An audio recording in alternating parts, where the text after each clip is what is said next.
Bismillahirrahmanirrahim. Assalamualaikum warahmatullahi wabarakatuh. Saya perkenalkan nama Rahwan Yurijal, NIM 1925 10129, mahasiswa Universitas Muhammadiyah dalam Prodi Kesehatan Masyarakat. Kali ini saya mencoba untuk memberikan penyampaian tentang era new normal pada dunia pendidikan berkaitan dengan mata kuliah praktik micro teaching dan teknologi pendidikan. Baiklah, untuk mempersingkat waktu akan saya mulai. Kali ini saya akan membahas tentang COVID-19, new normal, dan dunia pendidikan. Sasarannya adalah ini kita kepada orang tua siswa atau wali murid yang selama ini masih mengkhawatirkan anak-anaknya atau murid untuk melakukan studi di sekolahan. Nah, untuk itu perlu adanya sosialisasi tentang bagaimana era pembelajaran atau belajar mengajar yang ada di dunia pendidikan pada tahap new normal. Nah, nanti akan kita bahas seperti apa langkah-langkah metode pendidikan atau kegiatan belajar mengajar yang akan dilaksanakan pada era new normal.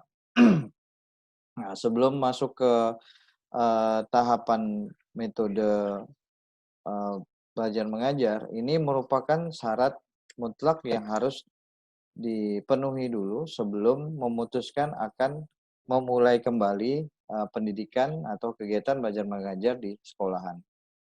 Antara lain adalah suatu daerah sudah terbukti bahwa sudah tidak ada transmisi COVID-19 dan sudah dikendalikan. Kemudian daerah tersebut memiliki kesehatan, kapasitas sistem kesehatan mampu untuk mengidentifikasi, mengisolasi, menguji, melacak kontak, dan mengkarantina. Untuk di Ketapang sendiri mungkin sudah dilaksanakan. Kemudian mengurangi risiko wabah dengan pengaturan ketat terhadap tempat yang memiliki kerentanan tinggi, terutama di rumah orang lanjut usia, fasilitas kesehatan mental, dan pemukiman yang padat. Pencegahan di tempat kerja seperti jarak fisik dan fasilitas penerapan pernapasan, kemudian risiko penyerapan imported case atau kasus masuk dapat dikendalikan melalui jalur transportasi darat, laut, dan udara. Kemudian masyarakat juga harus ikut terlibat aktif dalam masa transisi era new normal. Nah, ini persiapan masuk sekolah di masa pandemi ini dasarnya tadi seperti yang disampaikan oleh Menteri Perekonomian untuk pemulihan ekonomi kembali. Kemudian dari dunia pendidikan masuk pada fase 3, 15 Juni 2020, kegiatan pendidikan di sekolah dilakukan dengan sistem shift. Nantinya akan seperti itu, sesuai jumlah kelas, dan olahraga outdoor diperbolehkan dengan protokol. Ini adalah gambar atau potret dari Menteri Mendikbud Nadiem Makarim. Kemudian pelaksanaan new normal baru bisa atau boleh dilakukan jika kesiapan perangkat dan prosedur screening telah dipenuhi.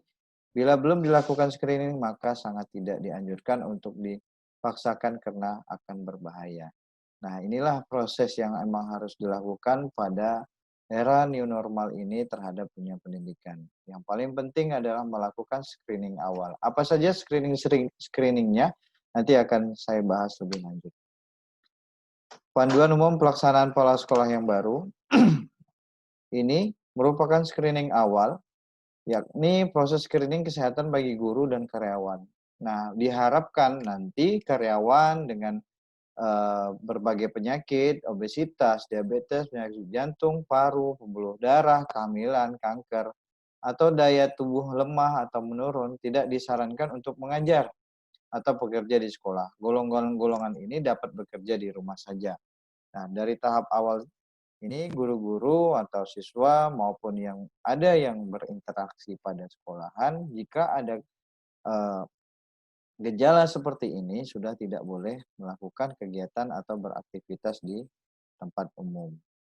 Kemudian melakukan screening zona lokasi tempat tinggal, melakukan identifikasi zona tempat tinggal guru dan kawan. Jika tempat tinggal zona merah, disarankan bekerja di lokasi sekolah di depan.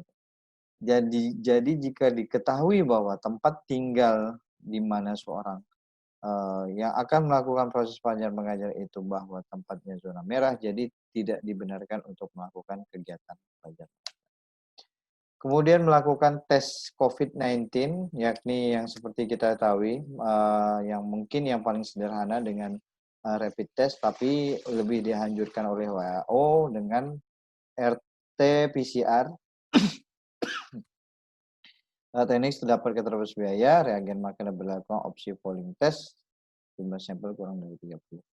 Kemudian guru dan karyawan yang telah lulus tahapan screening diberi tanda. Artinya nanti setelah mungkin selain diberi tanda seperti surat juga bisa diberi tanda gelang bahwa sudah yang bergelang hijau misalkan itu kita sepakati untuk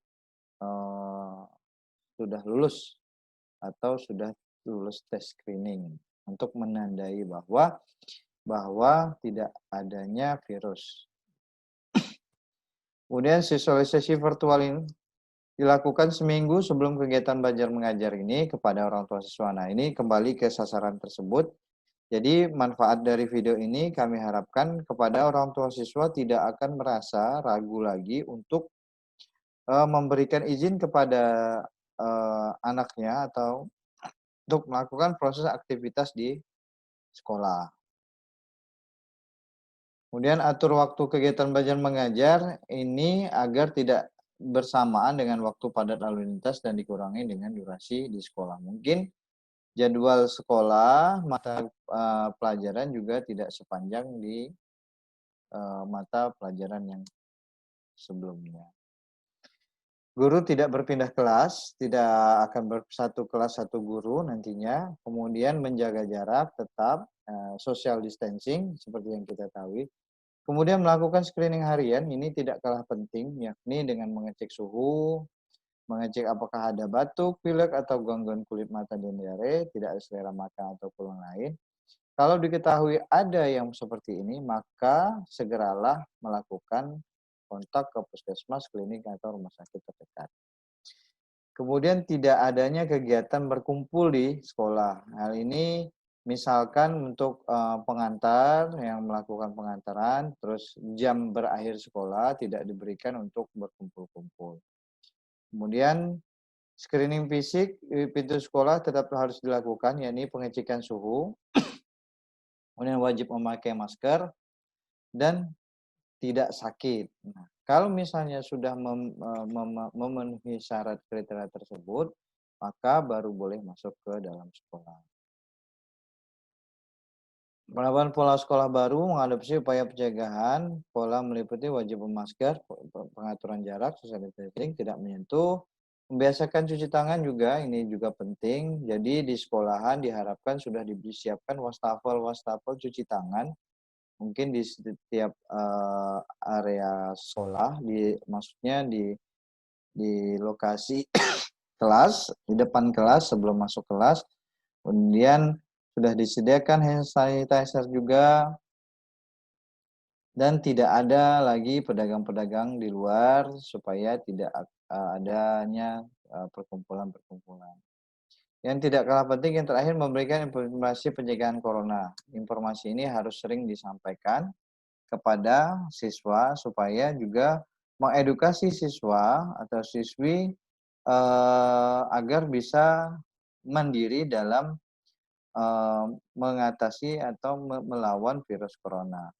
Kemudian melakukan disinfektan. Jadi setiap berakhirnya sekolah atau berakhirnya proses belajar mengajar harus dilakukan disinfektan di meja dan kursi belajar. Yang tersebut diharapkan tidak ada virus-virus yang menempel pada meja atau kursi di dalam kelas. Kemudian menutup tempat bermain. WFH bagi yang berpergian ini adalah yang diharapkan adalah guru atau karyawan siswa yang sedang pulang dari luar kota atau luar negeri, maka tidak diwajibkan untuk masuk sekolah, harus mengisolasikan diri selama 14 hari. Selain itu, yang terakhir disiapkan UKS atau psikologi harian sekolah supaya kalau ada, tanda-tanda atau, dikhawatirkan adanya gejala virus itu, yang ada pada, sekolah cepat bisa ditangani oleh petugas UKS yang ada di sekolah. Oleh Dokter Dik Budiman MPH, Epidemiologi Global Health Solution, kegiatan belajar mengajar relatif aman dilakukan jika di seluruh tahapan ini dilakukan. Jika belum siap, maka tidak boleh dipaksakan. Nah, dari tahapan-tahapan tadi, pada era new normal itu tidak boleh ada yang ditinggalkan satupun, harus tetap dilaksanakan. Kalau tidak, maka kegiatan proses pengajar-mengajar atau new normal ini, dikhawatirkan tidak akan berjalan dengan baik. Eee, Harapannya, saya, semua sasaran nanti bisa mematuhi atau mendapatkan informasi ini dengan jelas, yakni sasarannya adalah orang tua siswa-siswi yang mengkhawatirkan anaknya sekolah, maka sosialisasi ini harus dilakukan di tempat edukasi seperti, kita undang wali kelas atau wali murid untuk, pemberian sosialisasi ini bagaimana metode, proses belajar mengajar di era new normal. Tujuannya supaya, siswa-siswi dapat melakukan proses pengajaran kembali dengan, pola-pola yang sudah ditetapkan, mmm, pada era new normal ini. Sekian dari saya. Wassalamualaikum warahmatullahi wabarakatuh.